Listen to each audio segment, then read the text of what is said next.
Okay, so I'm back to using my old small camera, little Instamatic Panasonic DMC Lumix, and I'm about to cut this piece into a circle. I have it on my bandsaw circle cutting jig, and I'm getting ready to cut it into a circle. Alright, here we go.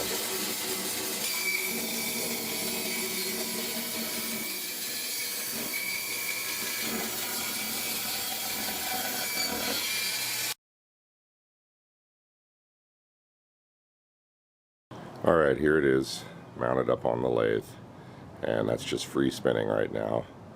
It looks really nicely centered. It's got a little bit of a wobble to it, but pretty well centered. So I'm going to get ready to start turning this, and it should be a fun process. Always remember to read, follow, and understand all the shop safety for the tool you're going to be using.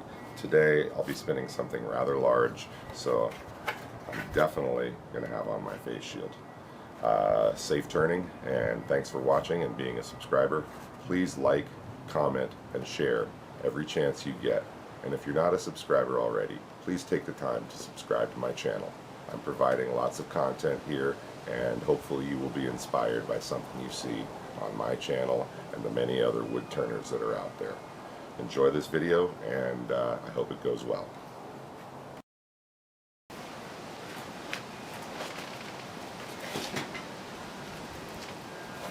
Alright, so I've got my tailstock brought in. Everything's locked down. Everything's clear. No obstructions. And I'm going to start doing some turning here.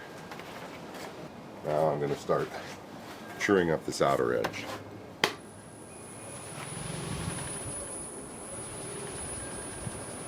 And I'm going to be running around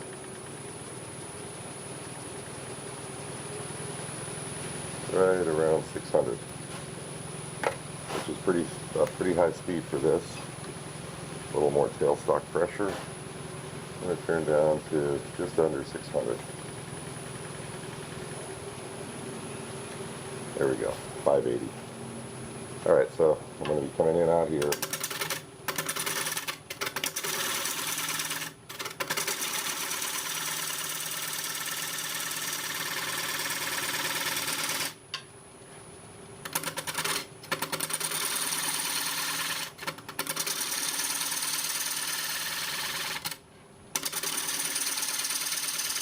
Cutting really nicely.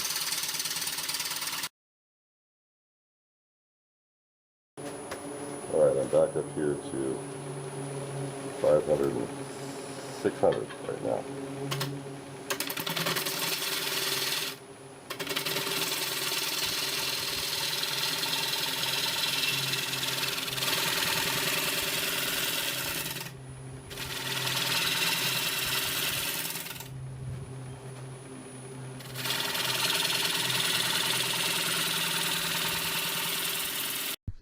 Okay, I'm using my bowl gouge to define the outer edge of this bowl, and now I'm surfacing off the bottom of the bowl, preparing for making a foot and a mortise.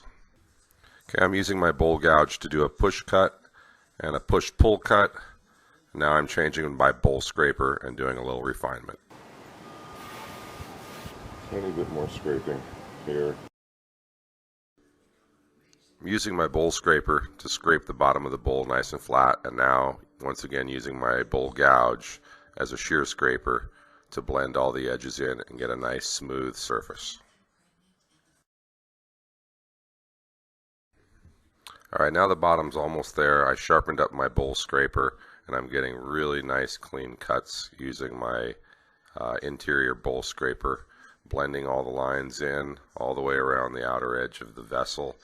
And now I'm switching over to do some work on the middle of the bowl, but my camera has gone out of focus. What I'm doing here is defining the mortise for the bottom of this bowl for my scrolling jaw chuck. Alright, so I have a mark down in here, and that's about as big as I can go. I could go a little bit bigger than that for my jaws, which is pretty small for a piece this size. And I really wish I had my larger jaw set and larger chuck right now, but I don't have it yet, so we're going to give it a try like this, bringing up the speed. There's some very cool geometry that takes place as this item is spinning, and the camera is capturing it at a certain rate. So here I am actually creating the mortise for the scrolling jaw chucks right now, and I'll just speed through this.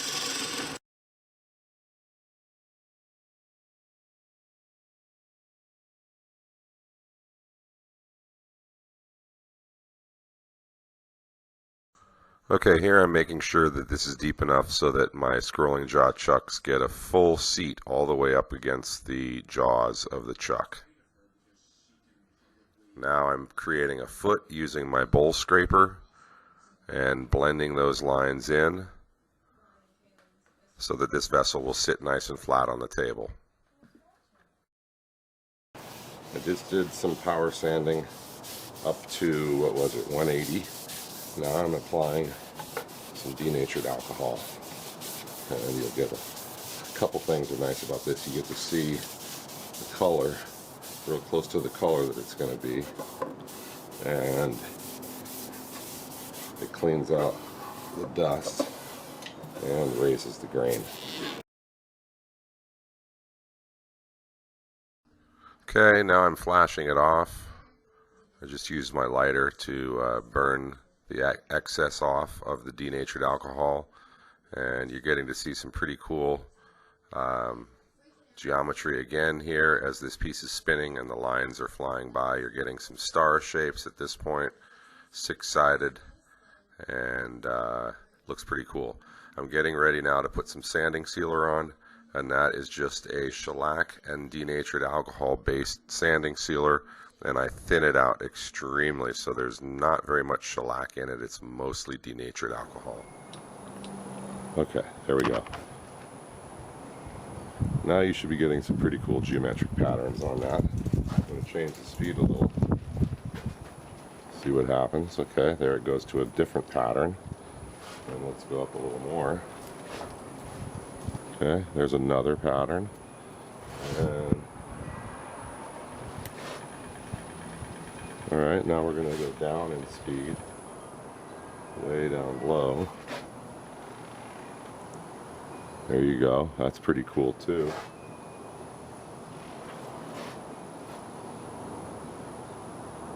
Nice.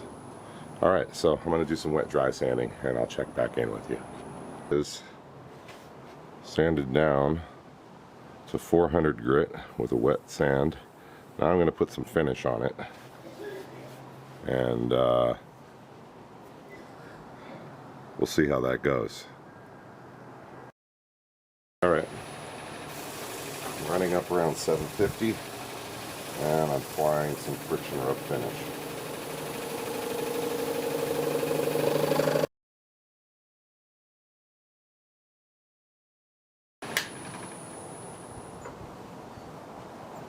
Okay, that's ready. Alright, now I'll be flipping it around and trying to hollow it out without exploding this thing. It's going to be a little tricky, but it'll be fun. I have a Pyrex bowl here that I'm thinking of using as a centerpiece. It has a fairly nice green tinge to it, which I think will sit off nice with this.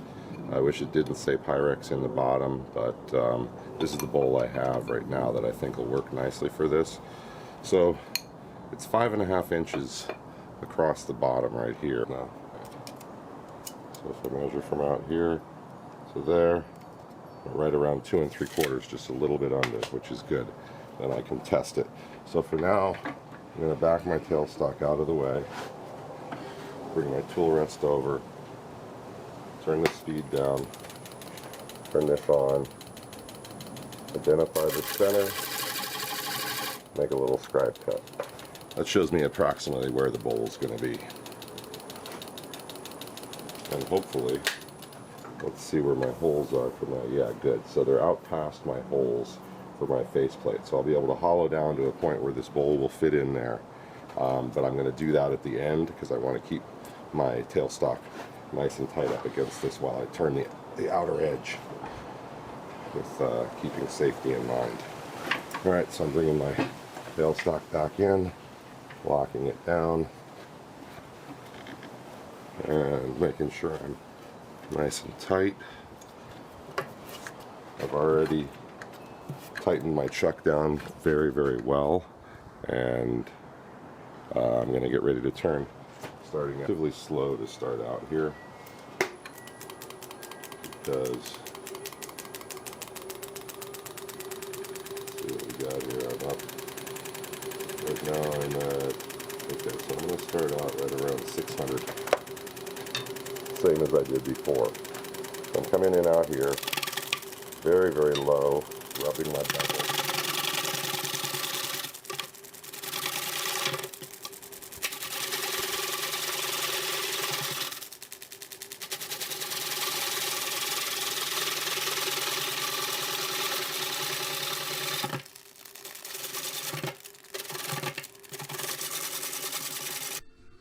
Okay, I'm using my bowl gouge and creating an edge here, and I'll work my way from the outer edge of the bowl toward the inside, finishing the bowl as I go.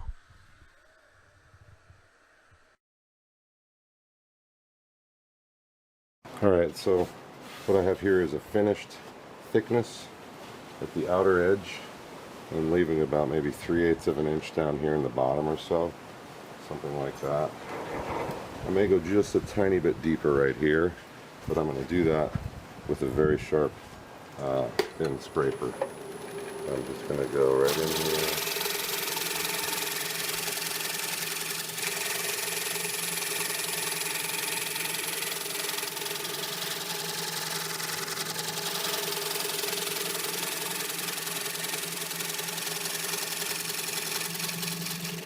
Okay. And as you can see, I'm getting these long, fine pieces, not little chips. I'm getting a nice cut.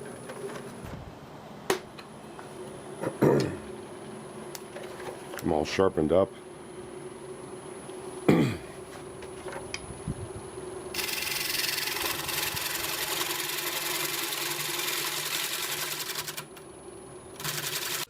Okay, so I'm continuing to remove material from the outside of the bowl in, and that way the bowl, as it changes shape, I have completely finished that section before I move on to a new section closer to the middle.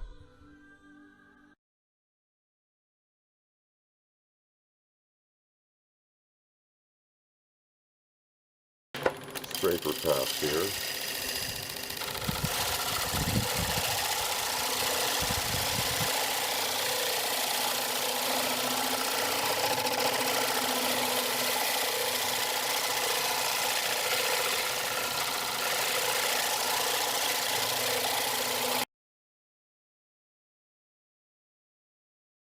Alright, so now I'm coming in here with my gouge, and I'm using it to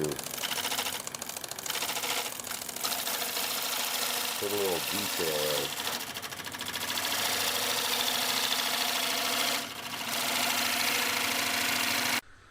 Okay, I'm putting a little detail on the rim around what will become the area that holds the bowl. And I'm just about there, and now I'm going to surface the face off, and then I'll start hollowing out for where the bowl is going to sit. And I'm almost to the bottom of where that will be, so I'm doing some refining cuts, checking the depth, and then this will be just about ready for some sanding.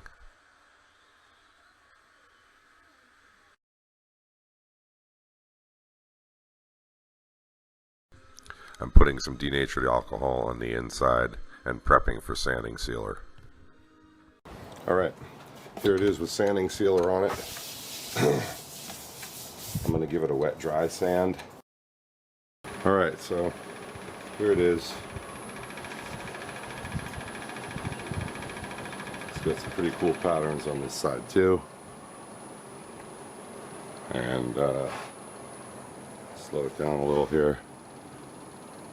Oh yeah, cool. Alright, let's bring it to a stop and see how I did.